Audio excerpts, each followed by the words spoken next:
હું મહેરામણજી જાડેજા, ચંદ્રવંશી યદુકુળની જાડેજા હાલા શાખાનો વંશજ. એવી તે કઈ ઘટના હતી જેણે મને ઇતિહાસના પાને અમર બનાવી દીધો? આજથી 400 વર્ષ પહેલા વિઠોઈના રણ મેદાનમાં કરેલા એ પરાક્રમને લીધે આજે પણ લોકોના મુખે એક જ વાત છે, હાલાજી. હાલાજી. હાલાજી, તારા હાથ વખાણું કે પટી તારા પગલાં વખાણું? હું મહેરામણજી, કચ્છ ભદ્રેસરની ધરતીનો પુત્ર.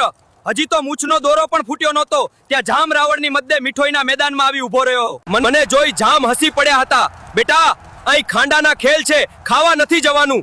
એ વેણ મારા કાળજે કોરાઈ ગયા હતા. બપોરનો સમય હતો, સૂરજ તપતો હતો. જામના ભાઈ હરદ્રોળજી હજી તો સ્નાન કરવાની તૈયારીમાં હતા ત્યાં વિષ્ટિને બહાને ભાલો ઝીકી દીધો. લોહીની નદીઓ વહી અને આખી છાવણીમાં દેકારો બોલી ગયો. મેં જ્યારે આ કોલાહલ સાંભળ્યો ત્યારે મારું ક્ષત્રિય લોહી ઉકળી ઉઠ્યું. મારી આંખો લાલચોળ થઈ ગઈ અને ભુજાઓ ફફડવા લાગી. આગળ દુશ્મનનો ઘોડો અને પાછળ મારી પટી. 18 કદમનું અંતર હતું. દુશ્મન છટકી જવા મથતો હતો, પણ મેં પટીને લલકારી.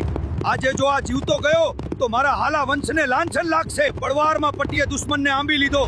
મેં એવી તો સાંગ તોડી કે અસવાર, ઘોડો અને સાંગ ત્રણેય જમીનમાં જડાઈ ગયા. એ પ્રહાર એવો અનોખો હતો કે મારા આંખના ડોળા બહાર આવી ગયા. હાલાજી. હાલાજી, તારા હાથ વખાણું કે પટી તારા પગલાં વખાણું? જામ રાવળે આખી દુનિયા સાંભળે એમ બિરદાવ્યો. મહેરામણજી મટીને હું હાલાજી બની ગયો.